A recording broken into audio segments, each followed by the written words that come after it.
today we have ERIN joining us all the way from New York, and I'm over here enjoying the weather in Florida. So this is a lovely variation of experiences and weather climates. So today I just wanted to kind of have a chat about emotional healing and specifically with the chakra body systems, the energy points. I think that's a lot that I don't hear much of, or it's not as understandable or relatable. So I had to consult my crystal chakra energy healing guru, ERIN. So, ERIN, if you want to give a brief introduction, and we'll just go from there. Sure. Hi, guys. It's delightful to be with you here today. We're just going to talk about basically the chakra system and how it relates to your emotions. And so if you don't know me, I am the CEO and founder of Ivy and Light Online Wellness Community. And my goal with this community is to take all of the various healing methods and put them all in one spot so that you can learn about all of them and how they engage with each other, because of course all of the natural healing methods are intertwined, and also that you can dip your toe into each of the different methods and see which one fits you and your lifestyle best. And so I was actually really resistant to the concept of chakra healing for a long time because of the way that it's explained, and it didn't really seem to match up with what I had learned scientifically in my upbringing.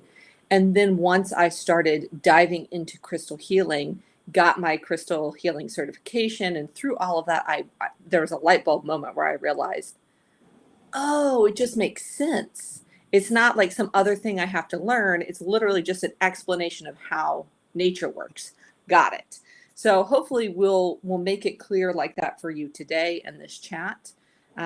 So that you can understand it from just like a reality perspective, instead of feeling like it's some other unknowable thing that you have to kind of grasp hold of. So that I go into this with us with that mindset that is actually super simple. Yes, absolutely. And I love the point that you brought up too about just the different myths or constructs around it that are not wholly accurate, and how some people teach it is, I think, giving extra to what it actually is. I feel like so much of the misunderstanding, misconception is a lot of people add more spiritual or religious aspects to it that aren't actually there, that it really just does go back to the natural laws and how we function. So Right.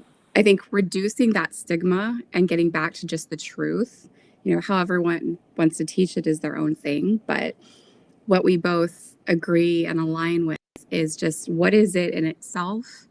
And, that's really all we need. That's so powerful in itself. So, you don't have to choose either science or spirituality, I think is really important.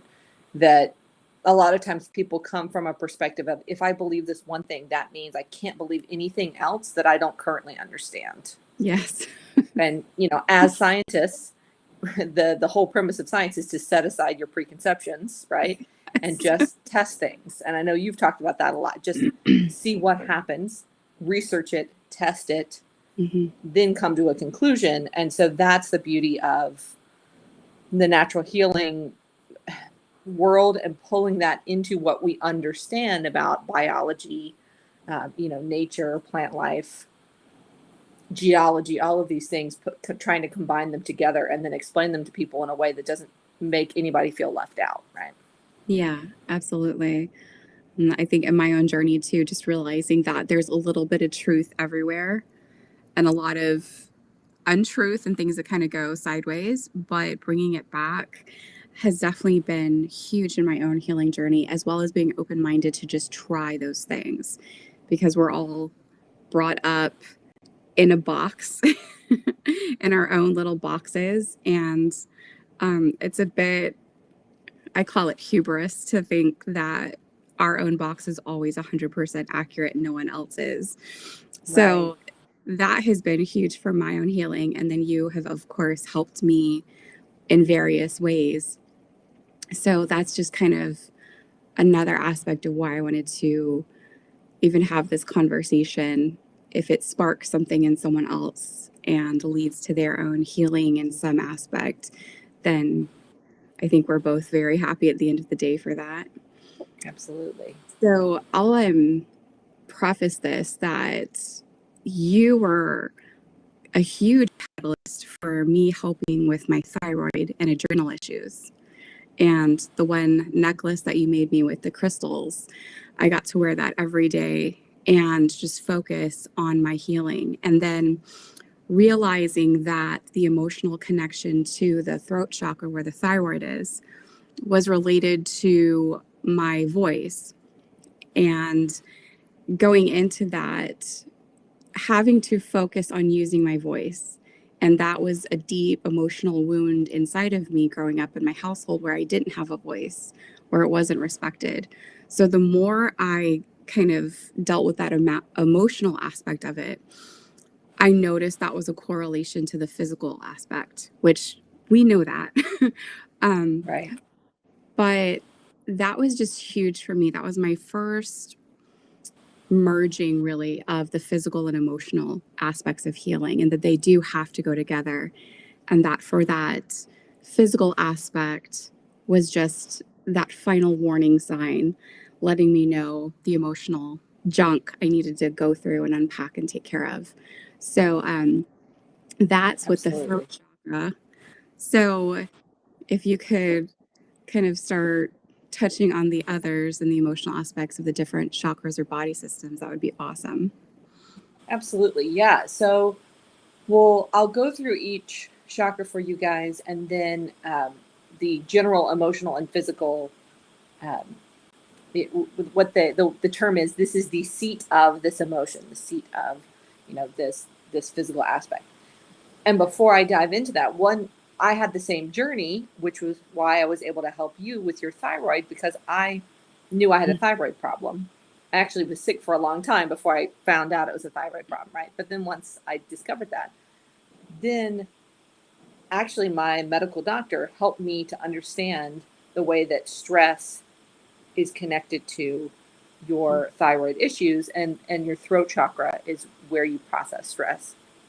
And so all of that started to come together to me. And I think that was a real gift, that it was, someone with a medical doctor, a PhD, right, that was explaining this to me, made it a lot safer than if I were just to, go read a book on the chakra system and decide on my own.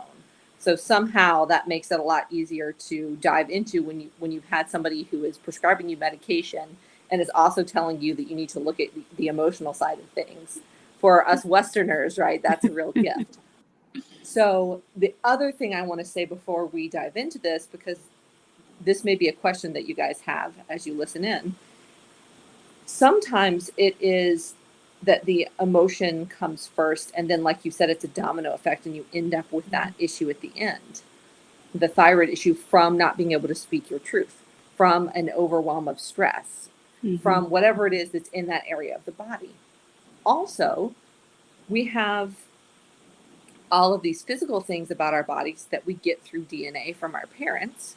And so sometimes what will happen, and I mean, I'm not even going to guess at the percentage of which one of these happens, but sometimes what happens is that whatever stress you have on your body comes out through that weakest link for you, right? So you could have a stomach ulcer because of an emotion in your stomach area, or you could get a stomach ulcer because that is your weakest link, because everyone before you had stomach ulcers, right? So there's both ways that we look at this, and you may end up with an emotional problem that's tied to that physical weak link, just like you could end up with a physical problem that's tied to that emotional weak link. So if you're going through this, and as I say, the emotion, you think, I don't have any problem with that. Right. After you double check, like I needed to, and you say, oh, actually, maybe I am stressed, then you can say, okay, well, if it's the physical side, the good news is that when I take care of this physical issue, that's going to help alleviate some of these emotional things that may be coming out that I don't think were the cause. So let's just go through the chakras, and then you guys, if you're here now or if you watch on the replay, feel free to comment and we'll get back to you later as well. But look at it from both ways. Doesn't matter which way it comes, it's going to affect the other. The dominoes will still fall. Mm-hmm. So when we talk about the chakra system, we generally talk from the bottom up, from the lowest part of the body to the highest part of the body. And essentially, in scientific terms, the chakra system overlays on top of your nervous system.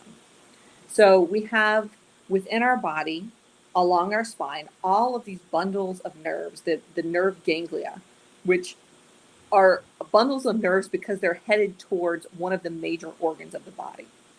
And so we need all of our nervous system to be able to communicate with our body. That's how our body, works perfectly and subconsciously for the most part.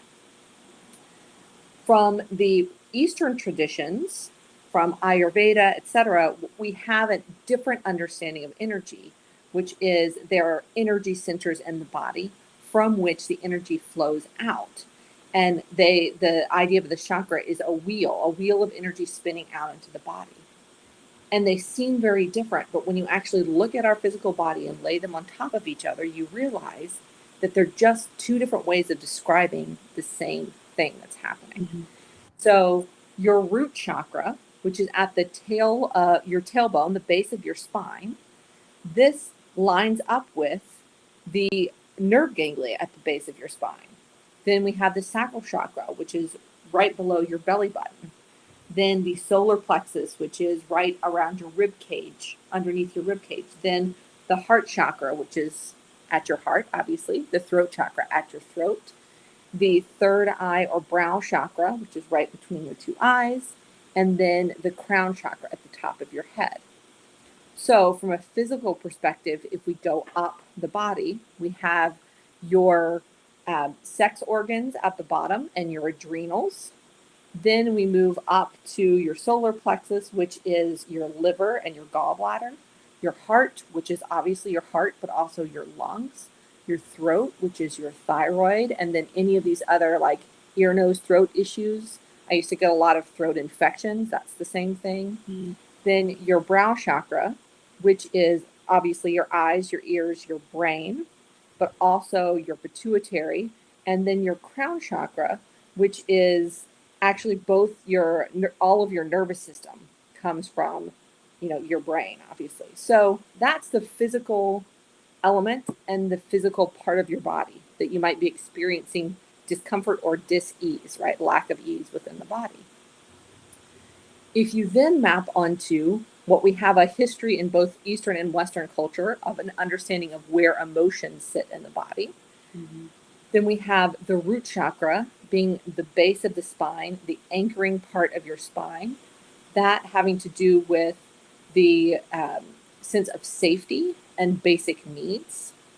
So if you take your sense of safety and basic needs and you lay that with the adrenals, okay, so the adrenals, which help control your sleep, which is the most basic of needs, because if you can't sleep, you will die. It's literally that important to you if you go without sleep for too long. So those map onto each other. Then you have the sacral chakra, which we have our sex organs, and then we have it being the seat of passion and creativity. So it's where that sense of self starts to come. That sense of I am more than just my basic needs. I have the ability to be creative, to be passionate. I have an identity within myself. Then above that, at the solar plexus, where you have your liver and gallbladder, you have the emotions of personal power. Your stomach is here also, right? So that fire energy that goes along with your digestive juices. You also here have things like anger, so your liver bile, right? That's always been associated with frustration or anger. Above that, you have your heart, so your lungs and your physical heart, which we associate with love, but we also associate with grief in the lungs. So this is the area of both the positive, the beautiful part of love, and then the opposite of that. It's the full circle of that. Then at your throat chakra, where we have your thyroid, we have your stress response, and your communication. So your expressiveness, obviously your throat, if you get a sore throat, if you get a dry throat, if you get a cough. I know people who, whenever they start to do public speaking, they start coughing, right? Because their throat chakra won't let them get out what it needs to get out. And if you're unable to process those things, it gets stuck as stress and anxiety. And your thyroid is actually either helping your body work or shutting your body down based on your response to stress as well. Then here at the brow, where we have intuition, creativity, and a third sight, right? So the third eye, seeing things from multiple perspectives and not just the physical reality in front of you. And that is also obviously where your brain is, where your eyes are, where your pituitary is too, which does a lot of your different body functions. So we're starting to get up into the this really makes me me and this makes me run part of the body. Mm-hmm. And then the crown chakra, which is helping us to control our entire nervous system, is also associated with the highest part of ourself, the most unified, total part of us, which makes a lot of sense because our nervous system is what's running our entire body. It's also associated with a sense of connection to above, connection to the sky, connection to angels, connection to spiritual and the divine. So all of those things, if you lay them on top of each other, make sense. Why throughout history we have these various understandings, and why now with medical science being able to actually take x-rays and CAT scans and all of these things of the body, we now see these things happening. The one other fun thing about the chakra system is that there is traditionally a color representation going through the rainbow, right? So the Roy G. Biv, root chakra red, sacral chakra orange, solar plexus yellow, heart green, throat blue, third eye indigo, and crown violet. And that, the rainbow spectrum, is the spectrum of light, of color of light, which goes from lowest vibration we can see to highest vibration we can see. So the lower vibration of your body up to the higher vibration of your body. Another thing which now has been studied and recorded by medical science, that each of your organs has a different ideal vibration. That pulls in the crystals through the color, obviously the different color of the stone, helping you to know which area of the body and which emotion you're working on.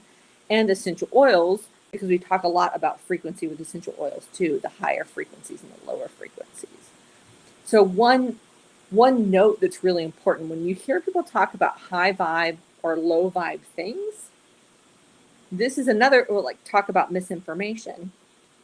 There's not a low vibration that's necessarily a bad thing and a high vibration that's necessarily a bad thing. Mm-hmm. Each part of your body should be vibrating at a different frequency, lower for lower, higher for higher. Mm-hmm. Erratic vibration, weak vibration, low amplitude, lack of vibration, all of those are bad, right? But within our body, we can have too much low, so that all we want to do is sit all day.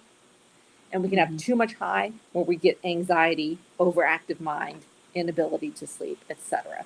So it's about balance within your body, balance of these emotions, balance of joy and balance of peace, right? Balance of personal power and balance of being able to let somebody else take the reins, right? Not running over everybody, all of those things. So that's a general overview of the chakras. And then, Crystal, if you have questions or want me to clarify, or if we want to talk about each one individually, we can do that. Yeah. Well, I just want to note you did that in about 10 minutes. So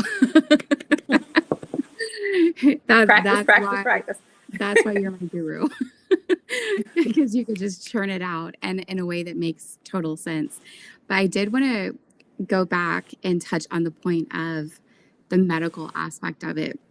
That was really what shifted for me, because in my upbringing, it was very strange, because there was no connection. Everything was tangible, but also not accepting of full truth. So it was just a very disconnected upbringing that I had with, the circle that I was in. So breaking out of that, the biggest thing for me was the tangible x-rays that showed the actual body systems, the energy points that are known as chakras.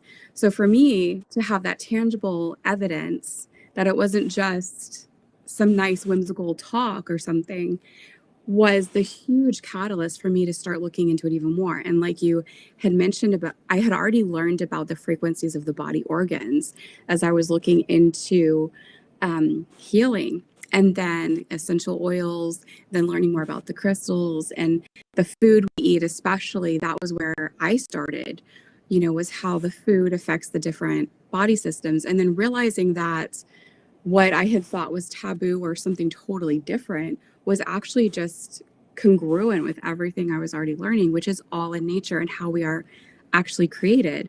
So when I stepped into that in acceptance and started working on those tiers, like you talked about, I'm able to be in that place of balanced power and really connecting with what I call my authentic self, which is who I am, preserved and untainted, I guess.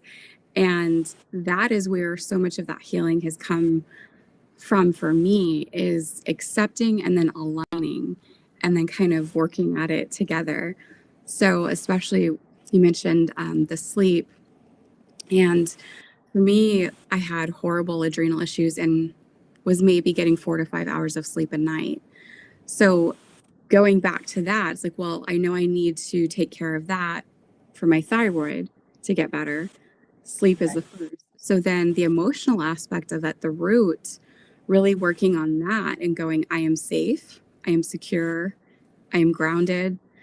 And then again, just it all pieces together. So we can't talk about emotional healing without the physical, and can't talk about physical without emotional, and then the spiritual and everything else that comes into it. So I just wanted to throw that out. And the, as you mentioned, having a thyroid issue and an adrenal issue, because we understand if you have any hormone things and you've done your own research, you realize there's absolutely a domino effect within your hormones. If one gets off, that messes up your body's making of all of the other hormones. And all of that is controlled up here too, right? So your pituitary, your nervous system, all of those things have a lot to do with this. So if you have like one issue in one area and then you start to see other issues cropping up, the root of the problem is often one area that then when you clean that up, a lot of other stuff starts going right as well. Yes. And for me, as an example of a physical problem creating an emotional problem, because I think it's good to have that example as well, because we've given some of the emotional to the physical. So I used to get frustrated very easily. And part of that, I had a lot of digestive issues too, which I think is another root cause for me of some of the thyroid stuff. Just like you, like if you have an adrenal thing, then that will eventually carry over too. So I had a lot of liver, gallbladder, pain, gallstones, sluggish digestion, a lot of all of these things. And once I realized all of this about how the emotions and the physical lined up, I realized I get really frustrated when my stomach or my liver or my gallbladder is bothering me. So that's coming out towards other people as an emotion that I feel is a legitimate emotion, but it's actually coming from pain I feel in my liver. And so sometimes when we are having an experience of an emotion, that emotion feels very real to us. This is actually something that we talk about in the manifesting course that we're both doing. The density of energy of an emotion feels even more real than the physical. It's very, very much associated with who I am. So my sense of frustration feels real, but it's actually coming from that physical issue. It's coming from having gallstones, then creating frustration. Pain does the same thing. A lot of people who are frustrated or angry all the time, it's coming from having a physical pain. So both of those. So if you can fix the physical issue, now that I don't have liver issues, I'm not frustrated as much. But for someone interacting with me, it looks like I fixed my attitude, right? It looks like I was able to handle my emotions better, but it was by dealing with my digestive system, which is another thing that I really like to teach about, because it's such the integral part of your physical and your emotion comes from both sides. And whatever was the cause, if you start to work on one, you'll start to help the other. Absolutely. And I have a question that just wanted to see if it correlates, but where is trust associated with in the body? Or relationship with others, openness, intimacy? So I think that it would have to do with, and there probably is an actual right answer in terms of historical accuracy. But from my intuitive response to that would be that your sense of safety, which is your root chakra, has a lot to do with that, right? If you are having issues in your root chakra, you're going to have issues trusting anything, but also people. And then your heart chakra, if you have emotional pain or grief, right, from the past, then that can lead you to, in the future, project that negative things are going to continue to happen, emotionally speaking. So I think we have like a love romance thing, and then we have a safety thing, which have some crossover. And actually, just to even further illustrate that, red and pink, red being associated with the root chakra and pink being an alternative association for the heart chakra. So the color green for the heart, but we also associate pink with love and the heart. But that's a lighter form of red, which is from your root chakra, which is from your sense of safety. Yeah. So is that at all what you thought I would say? Pretty much. Yeah, it's better, of course, than what I would have thought of. But just throwing out the correlation, because when I have relationship issues with a certain person or something, I notice like I have chronic lower back pain, which is right at the root. And it's just, I can almost feel it popping or hear it popping. And I'll be fine, every other time, but it just crops up and it's chronic. And then same with, I've had a lot of bronchial or lung issues, which are all right here in the chest, which connects with that. And again, like when I'm processing grief and all those emotions that are sad or heavy, I also get that discomfort in my spine around that area too, or anything like that. But it'll pop up in those areas too. But then it is also like it causes me more agitation. So then it is that whole domino effect of spiraling outward. So when I can go back and kind of work on those different aspects and just go back to the core of the root chakra system, and then the heart and whatever is aligned, and do affirmations, work through the baggage, and or support it, as well as supporting it with the nutrients for that specific place, just every bit of that. And then it'll start going. And like you said, it's my emotions or my demeanor shifts, but it really has nothing to do with me changing. It's just those issues and getting it back in balance, getting it back into alignment. And it feels magical. And we have the ability to affect ourselves through the choices that you make on saying affirmations, eating the foods, using the oils, using the crystals. And we also, our energy is affected by outside sources as well. So you can be triggered by something that somebody else did, right? So you don't necessarily, it's not your fault that there's lower back pain if someone triggers that, but then you have the power to respond to it. I think that's the importance of understanding these things. If you understand you also have energetic power to realign, that removes some of the fear that I see a lot of people living in fear of what other people or external sources will do to them because they don't understand the amazing power they have in response to that. And to your point about, the lower back and the bronchial issues, and that absolutely having to do with, things that are happening in relationships. So to make it even more clear that there's basic things that always happen and then we're all unique. For me, a lot of my relationship issues, trauma that I went through had to do with being not able to stand up for myself, being in an abusive relationship and just trying to survive and not saying what I needed to say or exerting my own power, right? So for me, the throat chakra and the solar plexus have they're very important for me. And I know I can feel if I'm off in one or the other of them. And so if I have an issue where I'm really frustrated with someone and I'm having trouble communicating, which is really important in relationships, I will literally have pain in my throat.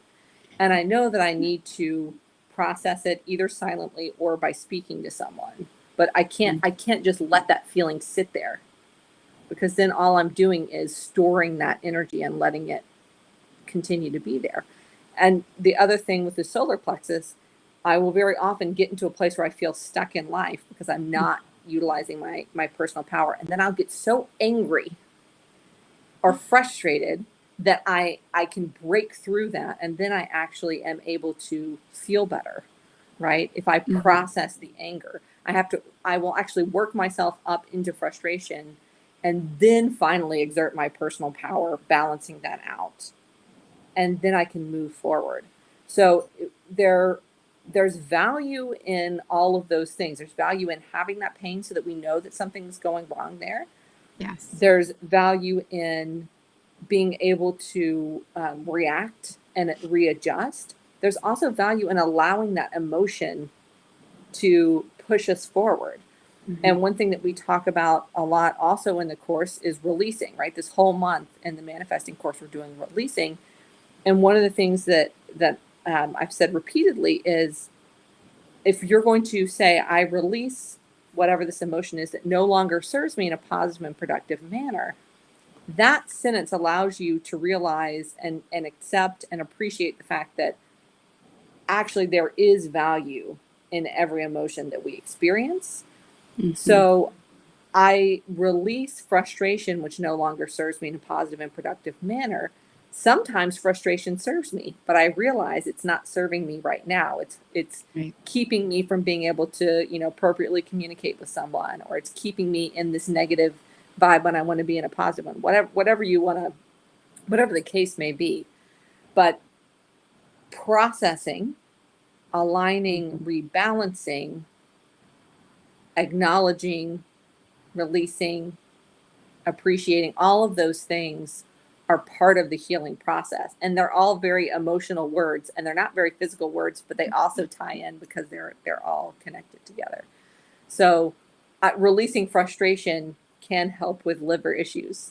Fixing liver issues can help you to release frustration, just as one example. So one thing that we haven't talked about, and you can sidetrack me on something first if you want to, but another thing we haven't talked about is just the process of aligning all of them. Yeah.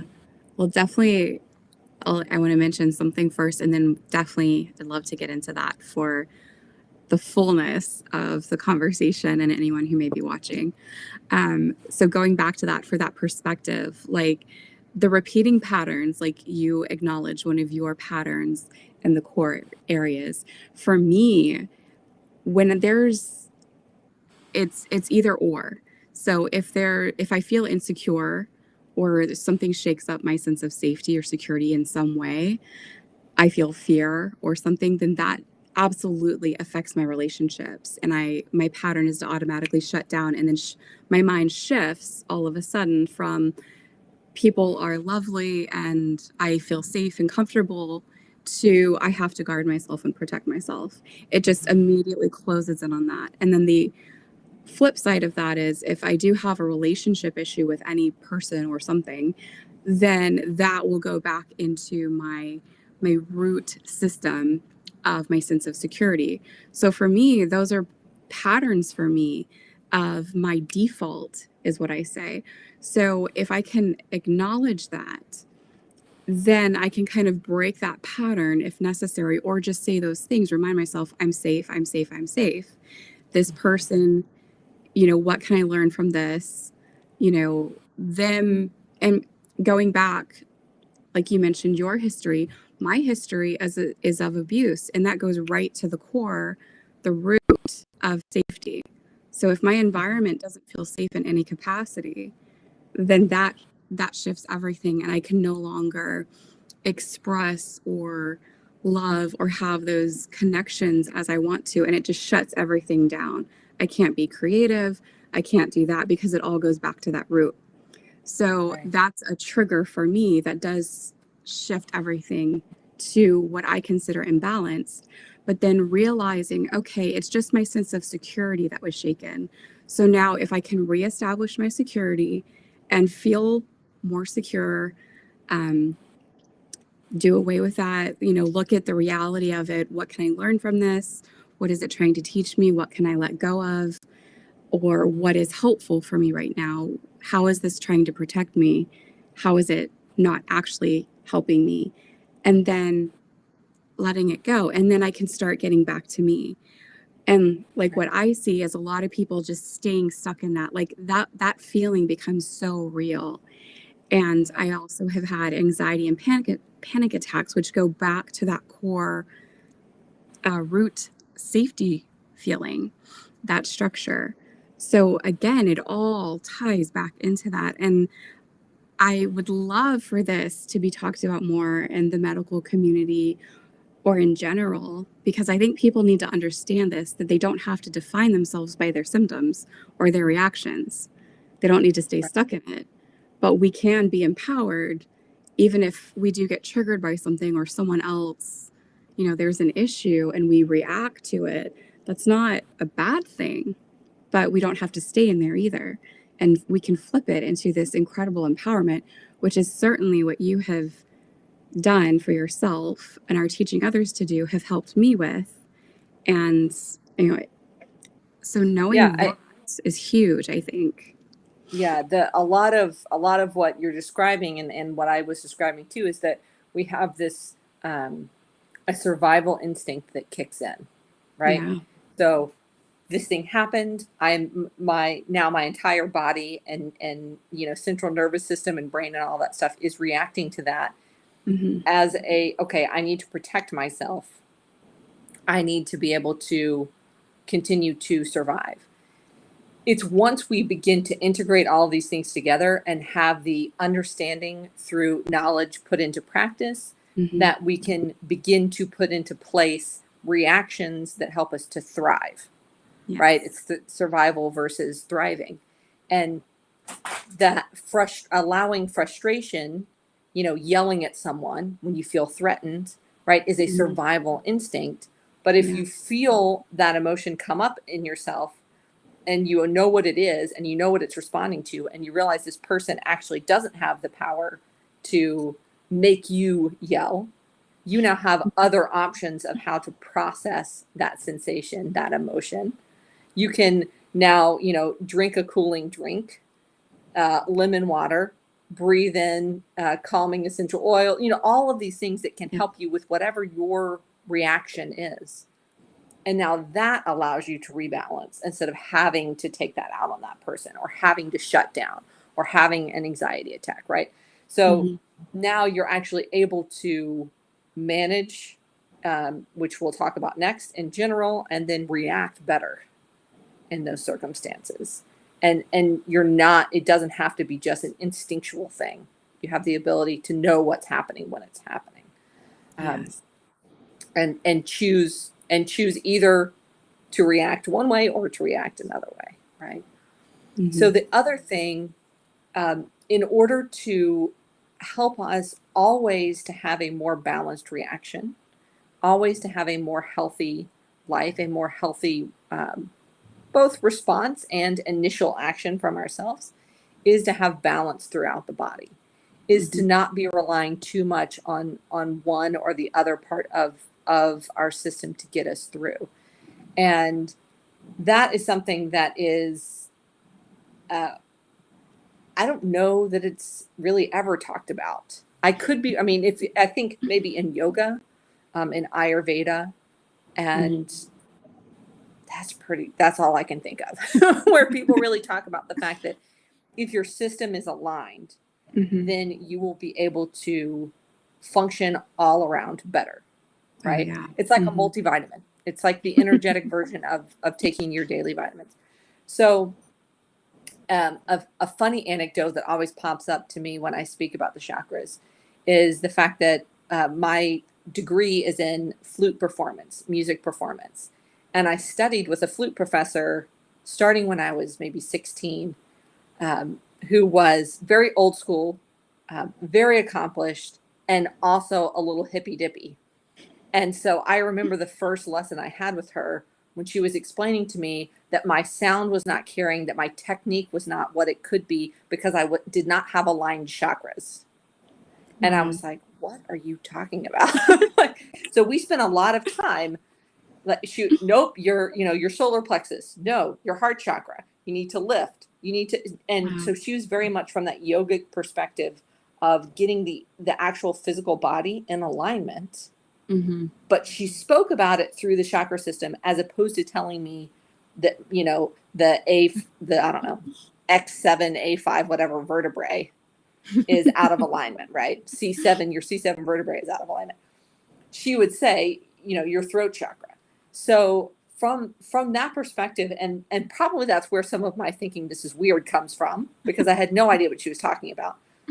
But I remember that if I did what she said, my sound and my technique improved. So she wasn't wrong. I just didn't understand what she meant.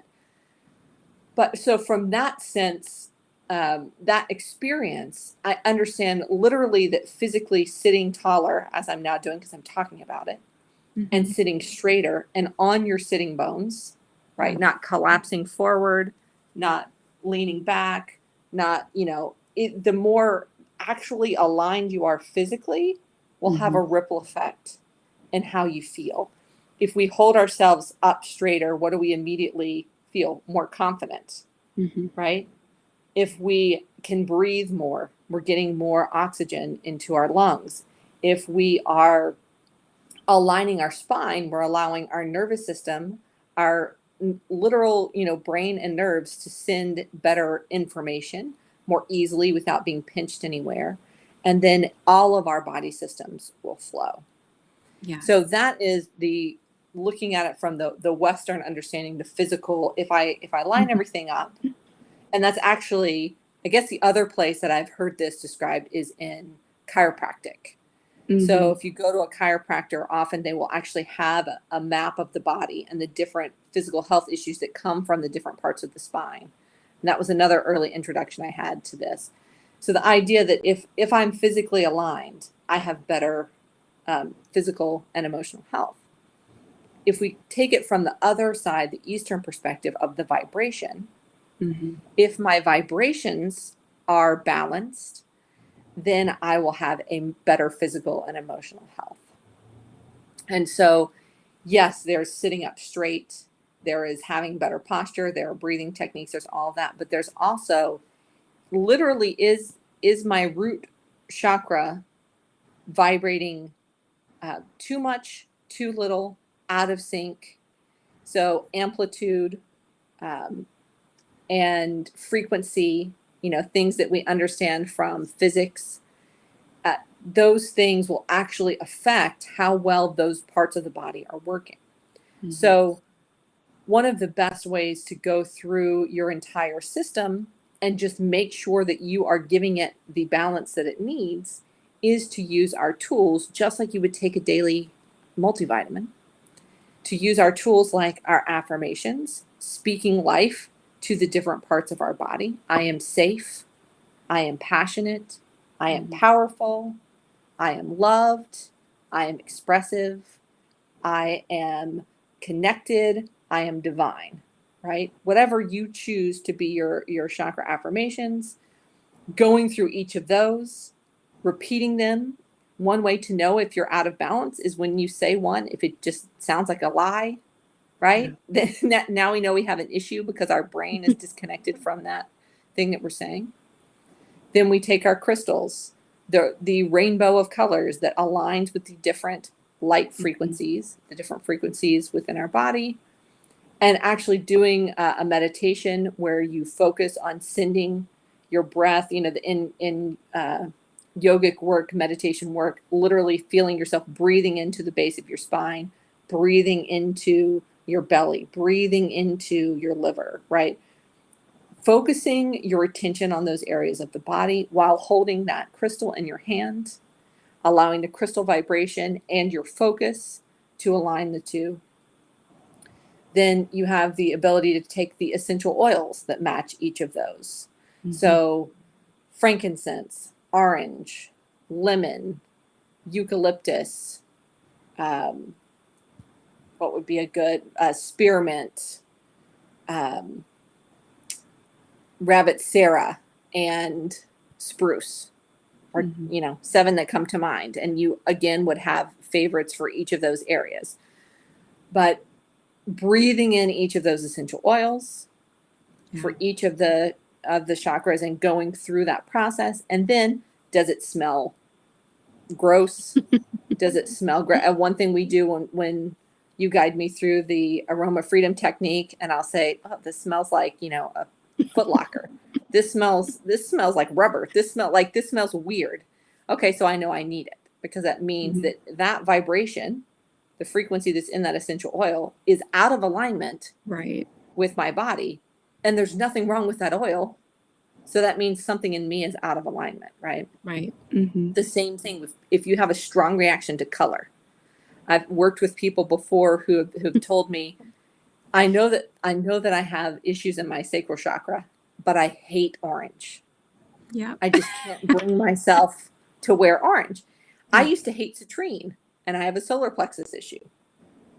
Yellow is like my least favorite color of all time, right? Mine's red. So if you, there you go. So if you can actually incorporate that color with other colors that you do like. So in her case, in the case I'm thinking about with orange, we did amethyst and orange calcite. So you've got purple and orange, which are complementary. That they look pretty together, but also she loves amethyst. So you're introducing that color in a palatable way.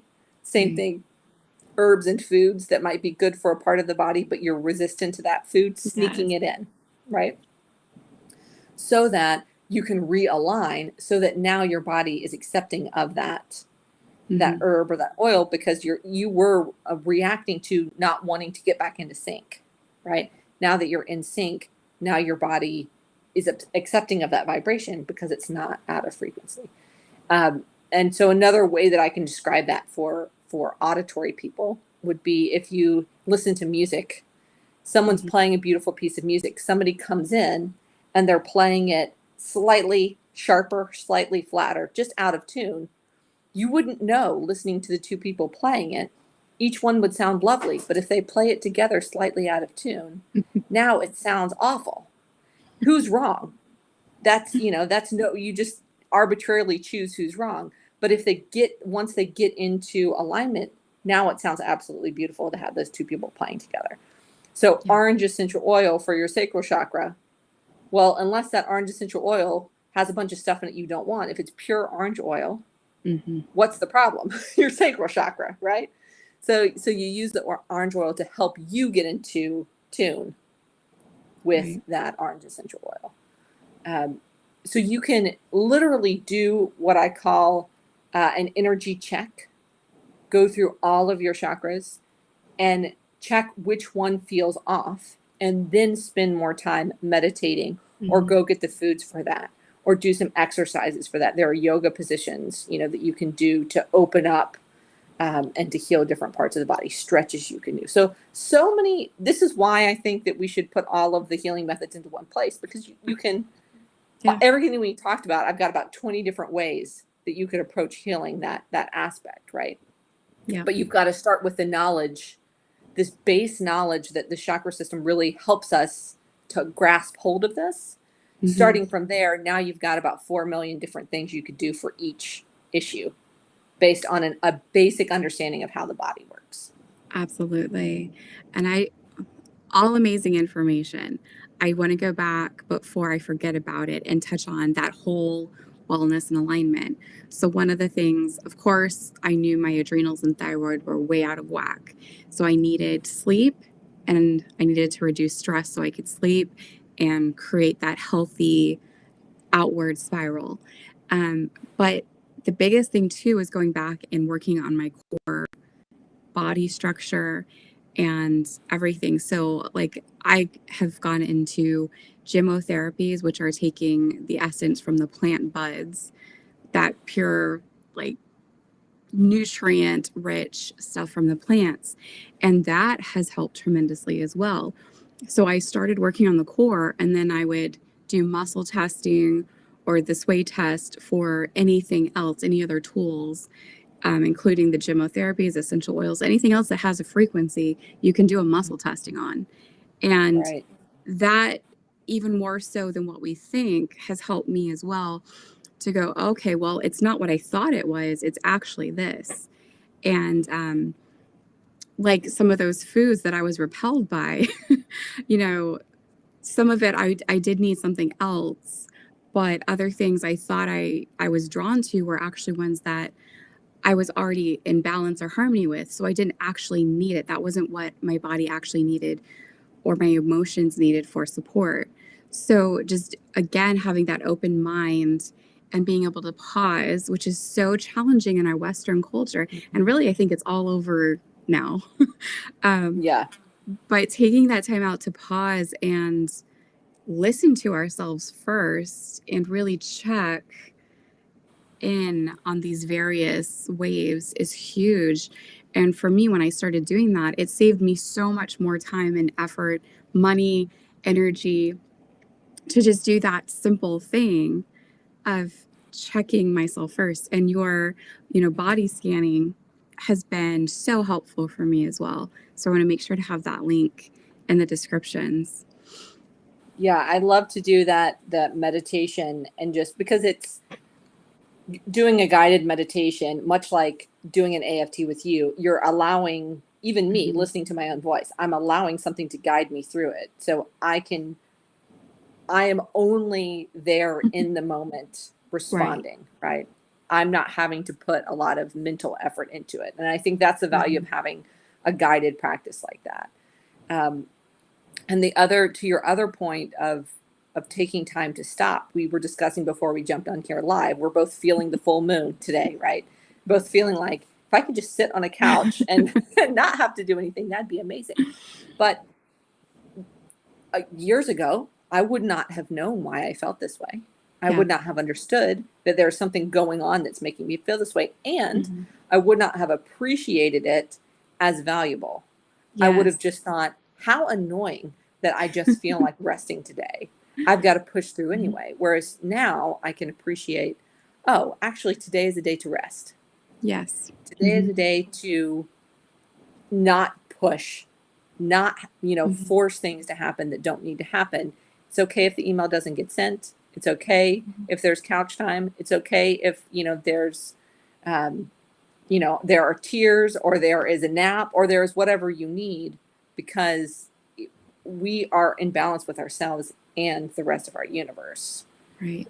And like we talked about, the energies of other people affecting us, the energies of what's happening in our world, winter, summer for those who are on the other side of the earth, the moon, the stars, all of those things. And we are being affected by them. And our awareness is what helps us to realize that's happening, and then realize what we need to do to be in balance. Exactly. I'm so glad you brought up that point as well, because that's another aspect of it too. And with what's outside of ourselves, some of the things have really nothing to do with us. It's just what's around us. So definitely just with the moon cycles, like realizing too, as I'm studying more about all these things, but everything we're talking about, it's new to us, but this is how it's been done from the beginning of time. This is how it always was before, Western medicine was brought in. So nothing's new that we're talking about. It's just we're thankfully getting back reconnected as human beings in our generations to how this has always been, what everyone took for granted that they just knew, like, the air we breathe, that was so commonplace, every aspect of this. So I think that's another thing that has been helpful for me, but is also when there's opposition from people who are very closed-minded. The past 100 years have been horrible for disconnecting us from what actually helps us. So, and you see when people are actually getting these miracles, it's really going back to what people have been doing all along for health and healing. It's incredible. But with the moon cycles too, like it's so taboo and to talk about sometimes because there's labels and stuff attached to it. But everything, gardening, our reproductive cycles, our emotions for sure, that energy of what I was diagnosed with bipolar. So I realized too that just like there's daily cycles, the sun and the moon cycles I'm affected by, then there are the moon cycles where sometimes I have that slump that I used to call depression and my emotions were all over the place, which they are now. And for the life of me, I cannot get the energy up to do what I'd like to do. But if I sit into that and stop labeling myself and just allow it to be, it's beautiful. And then there is a time around the new moon where I have this like frantic energy where I'm cleaning everything. It's almost like nesting when I have been pregnant, Yeah. And sitting back instead of judging or labeling myself, or, labeling one with depression, one with ADHD or something, which was the bipolar cycle that I was diagnosed with. That's just how I function, how I relate, and how I think we are wired to deal with things. And gardening, especially, like there's that time around the full moon where you're supposed to get your stuff in order, weed, dig up stuff. So then on the new moon, you plant. And then my husband was bringing in this awesome bit of information that on one of the moon cycles that there's less soil in the ground, and then on the other there's more soil on the ground. So it's more, and probably the full moon, there's more nutrients and minerals in it. So the more we align with that as well, the better our whole body systems function. So it's just, again, it's that whole, you can't talk about one without broaching all the others too. And I think also, one of the things that makes it taboo is the introduction of religion into a discussion of the way that the body, the way that the world works. But it doesn't really, to me, having grown up in one way of thinking and having chosen, a slightly different way of thinking, I can appreciate both aspects of that. And to me, it doesn't matter what your premise is for how the world got here. Yeah. We all believe that the world is working perfectly, right? It has a way that it works perfectly. And then we have an effect on the earth, and how much you think we have an effect on the earth and how much you think the earth can fix itself and all that stuff is a nuance of the general assumption that I think we should all have, which is the fact that our universe and our earth is set up to work in its own microcosm, right? Absolutely. And so once you understand that, then I think that helps the mind to be more open to different ways of expressing our body functioning beautifully. Yeah. Whether you think that there was a big bang, or there were lots of gods that created us, or there's one God and he created us in 6 days. None of those origins mean that you can't believe that nature works together perfectly.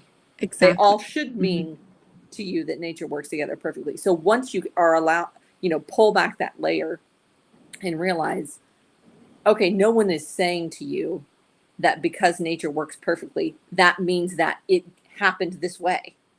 All we're all saying is that nature has a perfect way of working. And the better we understand that and align with that, the more healthy we can be physically and mentally, right? And Yeah. emotionally. So setting aside a lot of premises and just going with the fact that, okay, nature has a way of working. If I can understand it, then I can have a better response and a better, intentional action for myself in being an aligned part of that whole. That's all we're talking about. And then the rest is up for discussion, right? Yeah. Is up for delving deeper into. Yeah, there are those basic fundamental laws for how we thrive and function and survive. And one of the biggest eye openers for me was I didn't have to tell myself how to make and produce a fully functioning human being. I had no conscious part in that. So I think that's another thing too, is in the cravings and things that I was repelled by, et cetera. When I aligned to that in pregnancy, I realized, oh, that's what my body needs that I consciously have no clue about. There's a reason I'm repelled by that smell. There's a reason why I'm craving what's actually good for me and nourishing and nutrient rich, as opposed to other things that aren't. There's a reason that makes me sick and my body repels it. And energetically, I think that's what I've gotten to as well, coming from that basic understanding that there is a structure and a framework of truth. And like you said, we can get so locked up into like different philosophies and things that we miss out and throw away what is actually fundamental truth that can connect us all. And if we can have those conversations, in itself and just respect the natural laws, then that starts meeting in the middle and having that grounding place, which is beautiful. So it's, again, that whole extra holistic look at things too, the spiritual and relationship aspect of it.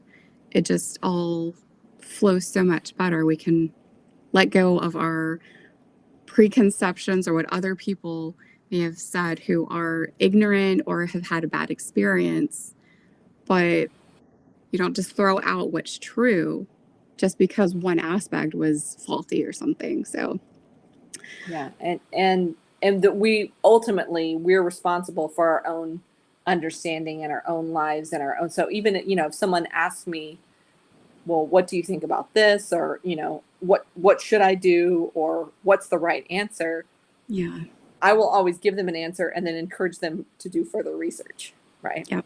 I'm not here to lay on top of anybody else a prescription for how to live their life. I'm here to empower people to understand through knowledge and practice all of the things that they can use to make their own lives better. Right? So that then once you begin to live it and experience it, now this knowledge is integrated. Now it's not, well, ERIN said that I should use a red crystal, right? Now it's an experience of when I use a red crystal, this happens. And so now you don't need me at that point. You have a relationship with these tools and these techniques, and you can now use them on your own with your part of your own healing power. Exactly. And that goes into the basic principles of healing too, that we don't actually heal other people. We are healers in the fact that we help facilitate healing. We can educate, we can share, but we don't actually heal people. That each person has to be in that themselves. So the process is happening within them, right? Yes. And it's facilitating, encouraging, or helping them to understand how that happens. Just like it's the same conversation with essential oils. The essential oil, as we know, we don't say that it fixes some problem. It's helping our bodies to do their job. All of this is helping your body to do the job that nature has set up for it, right? The way that it's meant to function. Yeah. Same with drinking pure water, breathing the air, getting the sleep, movement, moving the lymph system, the more we can align those things too, that it does build up that core. So everything positive starts spiraling out of it rather than when people feel like they're spiraling out of control, which I hear a lot from people. There's a reason for that. So coming back to that core and alignment. But to wrap up, which this could, of course, go on and on, which is always awesome. But for time's sake, we can wrap it up.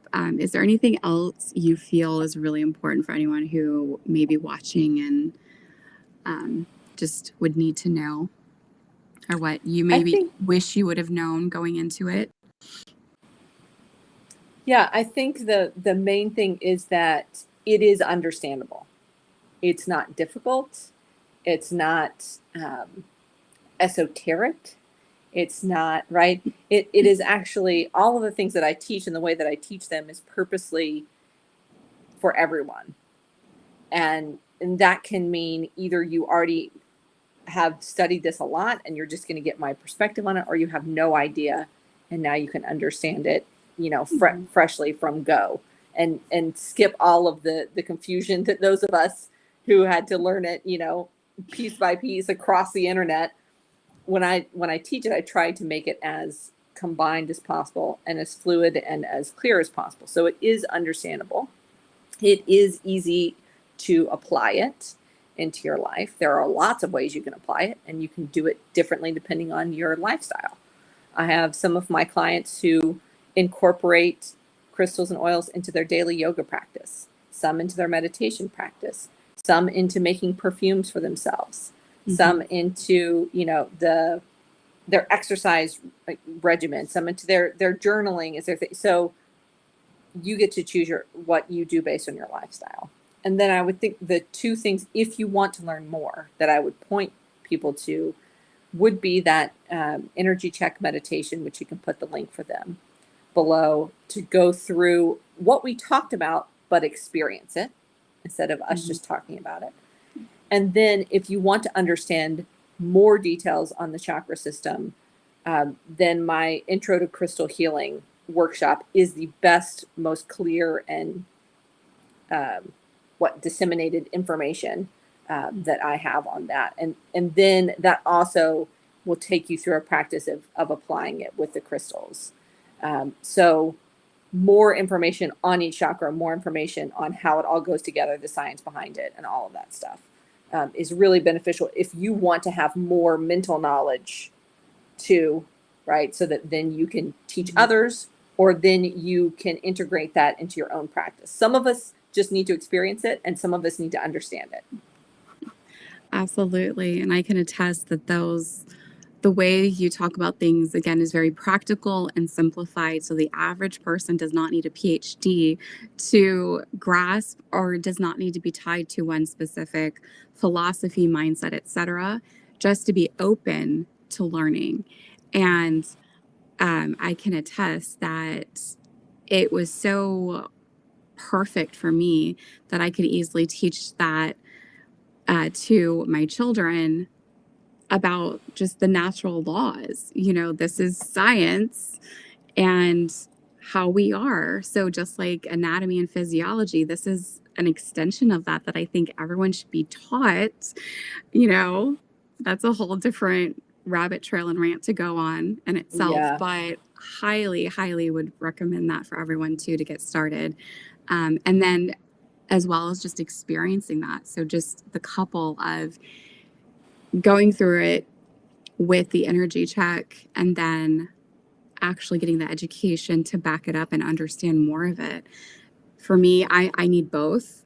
And that you're doing great with sharing and teaching and providing all these resources for people in a way that meets them where they're at too.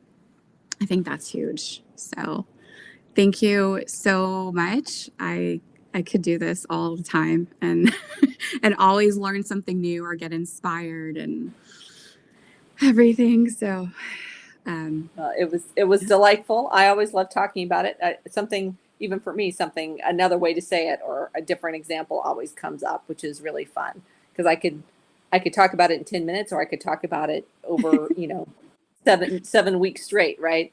Either way. Right. And that's the fun of it. All right. Well, thank you so much, Erin, for joining us. And thank you for everyone who is watching. And if you have any questions, comments, concerns, testimonials, please feel free to reach out to us through our various links, or just drop it in the comment below and we will get back to you. And other than that, do you have anything final to say? I think that's it. Happy Wednesday, happy full moon, happy whatever day you happen to be on if you watch this back on the replay. And I hope this is helpful for you. Yes. All right. Now I hope that also encourages and inspires everyone too. So we will see you later. Bye. Bye, guys.